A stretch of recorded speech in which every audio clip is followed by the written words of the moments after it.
always been somebody who really feels my space, my environment, like the color, the vibe, the weather, like all those things really have an impact on me. The choices of things that I choose to wear, the spaces that I paint my rooms, the places that I decide to live, like all these things, I feel them. I don't think everybody's probably this way, but I am somebody who really picks up and feels the vibes of spaces. What about you? So all that to say, when it comes to the color of my room and it comes to how my room is making me feel, especially during different seasons, when the lighting outside changes, when there's more snow on the ground, like different things like that, it impacts the way that I'm going to decorate my space, especially because I'm here all the time. When you live and you work in the same space in your house, it needs to be a good reflection. It needs to support you emotionally as well as it does physically. It's not just shelter. It is your comfort zone. Yes. When I moved into this house, my bedroom was just flat out, just painted over in this stark white. And I just didn't like it. The vibes were not for me. We moved in at the start of November. I was grateful that the first few days were blue skies and sunny weather, but it quickly changed and pivoted into winter weather. So I managed to get one accent wall painted last year just to make it through the winter. It was enough. But the whole year I spent looking at the space going, oh, I so want to paint this. I want to paint this. I want to paint this. So it became time to pick the color. And I went to my collection of Pinterest boards that I've been saving up, and I sorted through, and then I felt it. I felt into which color I wanted, and I went off to Sherwin-Williams and bought my paint. When I started learning graphic design for work, I learned about color theory and that colors have vibes to it. Like, just for example, this packaging is very intentional. It's not loud and flashy like some protein packages would be, because they're all about the organicness and like naturalness of their supplements. So they're not going to use loud, flashy stuff. They're not trying to pump you up, right? They're trying to nourish you with stuff from the earth. Like that's their whole vibe. And so the brands choose colors, interior designers choose colors, decorators of restaurants and malls and all shopping centers, they choose colors, fashion designers choose colors. So they're doing it, and all these choices are being made on the way that a color is going to make you feel. So why would we do anything less in our own space? Friend, we live and we work here. Let's choose colors that support us. So you put all of this into place for what it's going to give you in your space. And my goal was a warm and cozy space. I didn't want a lot of distraction. I wanted something that felt very grounded, very earthy, very rich. Just cozy is the biggest word that I can put there. Creamy, yes. And so I have a lot of neutral tones you can see down here because this is the main space. There's so much activity going on. There's so many different people going on in this space. But in my personal space, I could do something rich and luxurious and really deep in that, since that's my personal haven for how I want to feel. And so that matters. Just like all the things I'm going to put in my shake, there are things that I choose. There are things that make me feel good. And I'm going to do the same with the colors and the designs that I put into my bedroom. And then I'm going to take you now behind the scenes and show you the setup, the paint I've chosen, why I chose it, and as I'm getting started, how this project is evolving inside my bedroom. How'd you get every last drop of this shake? It's so yummy and so nutritious for me. All right, let's go. So this wall I did last year. Let me zoom out and you ignore all the mess.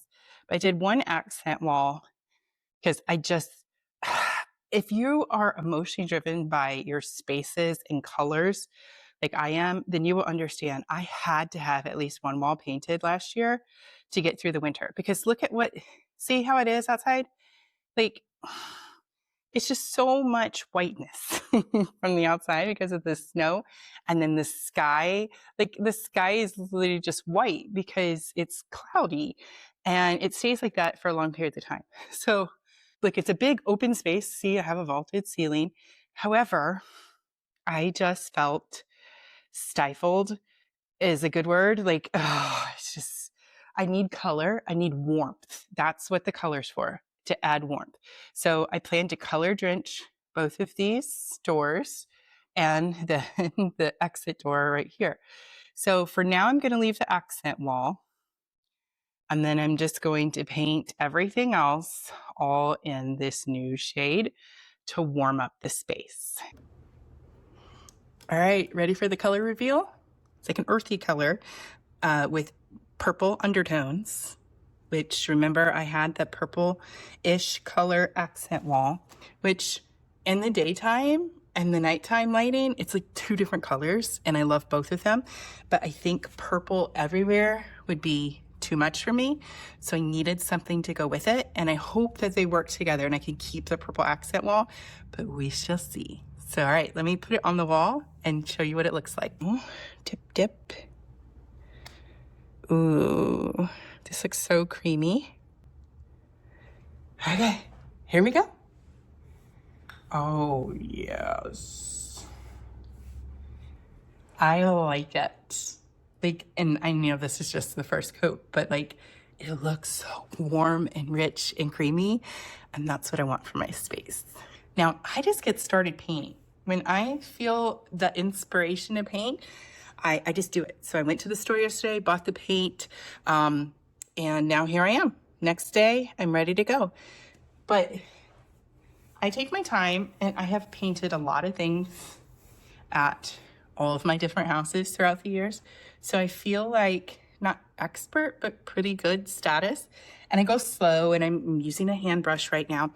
So I don't have a like drop cloths down, and like I haven't even moved everything out of the way, because when I feel inspired to do something, I just need to do it. And the cleanup and the setup and all that, like, that drains my energy and my attention. My brain is just like, no, jump in, go. So I don't do all that. Do you?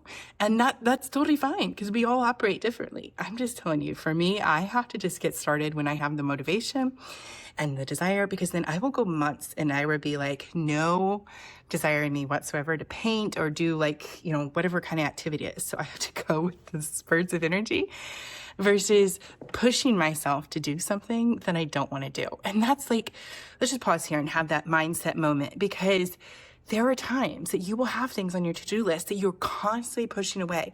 You're just never getting to them. They never get done. And the reason is because you really need to look, like, do you even want to do the task?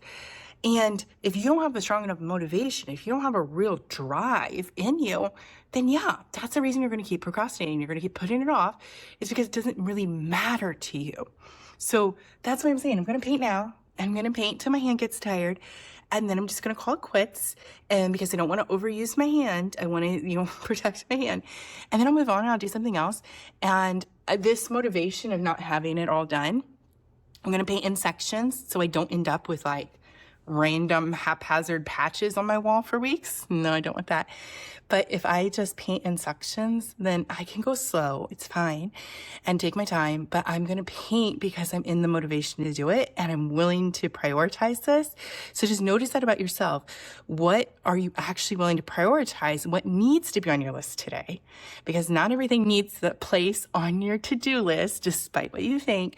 And check and see, is there anything you actually need to just pull off? Because you really don't want to do it. And it's okay to say you don't want to do it. You're a grown up. You get to make that decision. I found a butter knife, so I'm using that instead of going downstairs to get a screwdriver.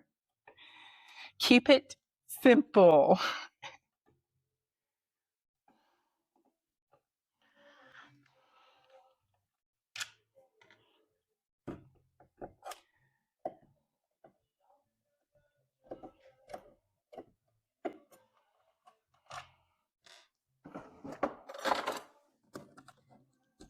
Oh.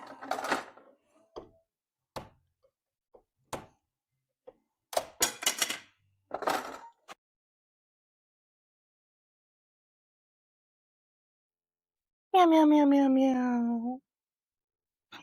Hi. Hi. We're going to duel it out. see who can get the ladder, who can claim the ladder, because I need to finish. I need to finish painting. So he's going to have to share. Yes, you have to share. You have to share. All right. My painting for today is complete, but if you look behind me, I think you can tell. So I did 2 coats right here so that it would show a little bit better in the video and give you a sense of what this color is really going to look like. And I am totally vibing with it. It's got brown undertones, but also some purple vibes, and it's soothing. It's cozy. It's not stark like the white that I'm trying to remove. And so I'm feeling all the vibes with this right now, especially with all the bright white light coming in from the snow outside. But if you can tell off to the side where my accent purple wall is, they're too close. Don't you agree? They're too close and too similar that I'm going to have to extend this color over top of the purple. That's the decision I was able to make today after seeing the color in real life instead of just on Pinterest boards. So that's how I picked. I was looking around on Pinterest and looking at other people's pictures and giving myself a good idea of the colors that I liked. And nutmeg from Sherwin-Williams, which is what I'm using, is one of the top colors that I went with. And then yesterday I said, okay, I'm just gonna make an executive decision. This is it, let's go get it, let's get started. And so that's how I like to do it. Moving from inspiration, moving from just the deep desire that you just say yes and you go all in. So that's what I'm doing for today. And I'm done. I'm gonna get showered after my workout and just chill out. It's time to give my hand a break and move on to other tasks.